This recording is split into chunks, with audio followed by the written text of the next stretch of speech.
Okay, in this lesson we're going to talk about translation. So students will apply the translation rule to single coordinates and figures.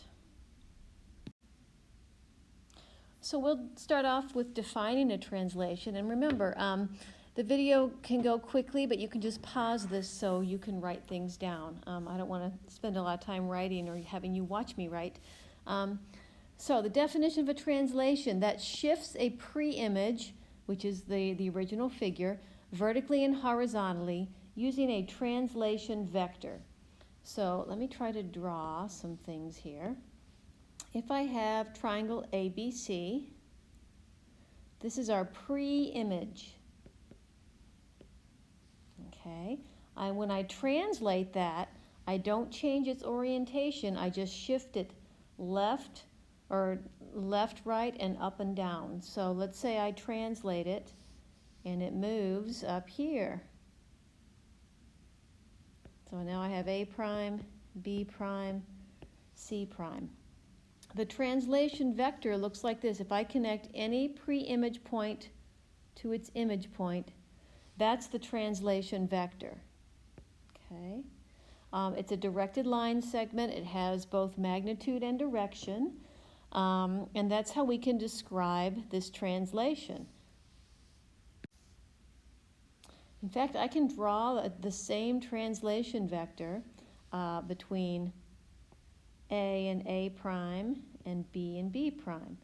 And all three should be the same length in the same direction. If my drawing were accurate, that's what it would look like. Okay, the other thing you need to know is that size and orientation are preserved.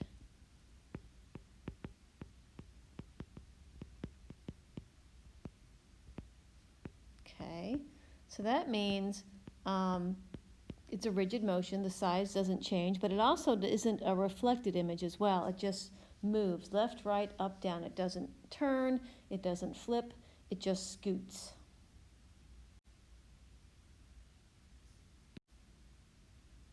Okay, so we're going to define our notation and the rule for a translation.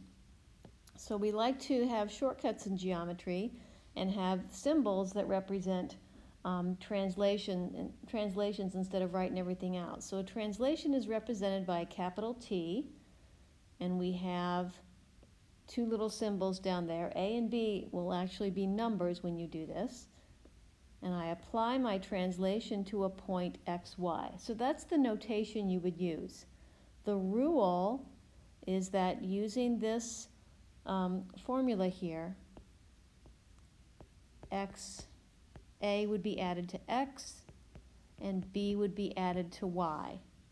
So in a translation, you can have two different numbers down here. The first number corresponds to the X coordinate, the second number corresponds to the Y coordinate, and you're basically adding those things together. So my new value, if I start with XY, I end up at X plus A, Y plus B.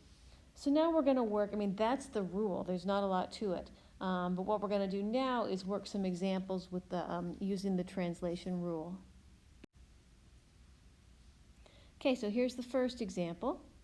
Again, you can pause the video so you can write this down.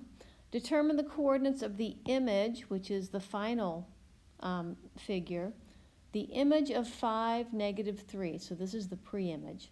Under this rule here, capital T. So it's a translation of -2 and -1. That means I'm going to add -2 to the X and -1 to the Y. So if I did that and if I wrote it all out, here's what it would look like.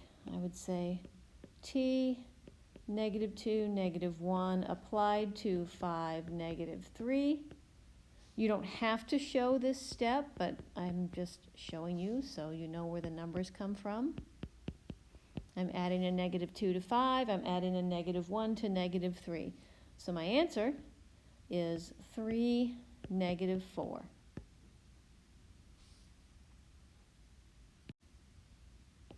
Okay, the second example. Determine the coordinates of the image of -8, -3 under this translation. And the translation looks like this. X, whoops, that's a Y, whoopsie, X xy is mapping to x plus 4, y minus 1. So this is a different way to represent that translation rule. Okay? Now, what that really means, if I wrote it the regular way, is that's a translation of positive 4 in the x direction, negative 1 in the y direction, and I'm going to apply that to negative 8 and negative 3. So I just rewrote all that into our little notation there. So again, I'll show you the work this time, but you don't have to. Negative 8 plus 4, negative 3 plus negative 1. So my answer is negative 4, negative 4. So don't make this complicated. Translations are one of the easiest transformations out there because you're just adding the numbers. Okay, sometimes we have to figure out the rule.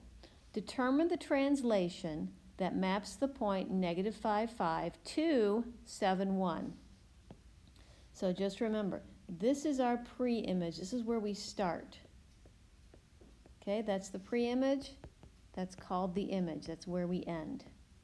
So I start at negative 5, 5, and I have to get to 7 for the x value. I'm going to start with my rule here. I know it's going to be a translation. Ooh, that t is kind of big. That bothers me. There we go. So I start at negative 5. To get from negative 5 all the way up to positive 7, I got to add 12. So I got to add 12 in the x direction. To go from positive 5 to positive 1, I've got to decrease by 4. So there's my rule. The translation symbol with a 12 and negative 4. You could have also written it like this. X, y is going to map to x plus 12, y minus 4. Okay, both of these are equivalent answers, and you'll see them represented in the book. The book uses this kind of notation, but a lot of things on the Regents exam would use the capital T notation, so it's important to know both. Okay, this question is going to be slightly more complicated. What single translation can represent the combination of two translations?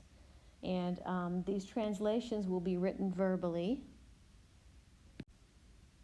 So the first one is the translation that moves a pre-image 3 units to the right and 5 units up. And the second translation is moving 6 units left and 1 unit up. So to find the single translation, you're just going to combine these, okay? And we have to understand the signs for left, right, and up and down. So if I wrote these as numbers, the first one, the first rule is 3 units to the right, so that's positive x, and 5 units up is positive.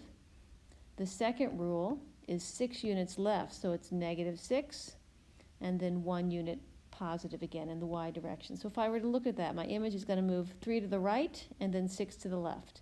So you add 3 plus negative 6, and your rule should be negative 3 is the result.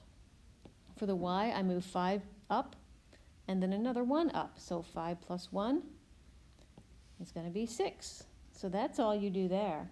And that should, wait, why do I have, oh, because I messed up on my notes. So yeah, negative 3, 6. See, I talk to myself even in the videos, just like I do in class. Negative 3, 6 is the overall single translation that's made up of these two separate translations.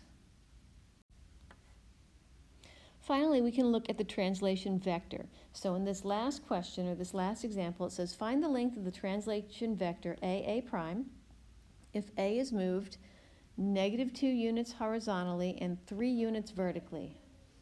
And again, you can pause this to write that all down. So here's what we're going to do with that. Point A, if I just put point A here, point A is moving negative 2 units horizontally, so 2 units to the left. Okay, that's 2. Positive 3 vertically, so 3 units up. And A prime is going to be there. Okay, those are my two separate lengths, so my translation vector is going to be this guy. and I want to know the length of that. Well, this is a right angle.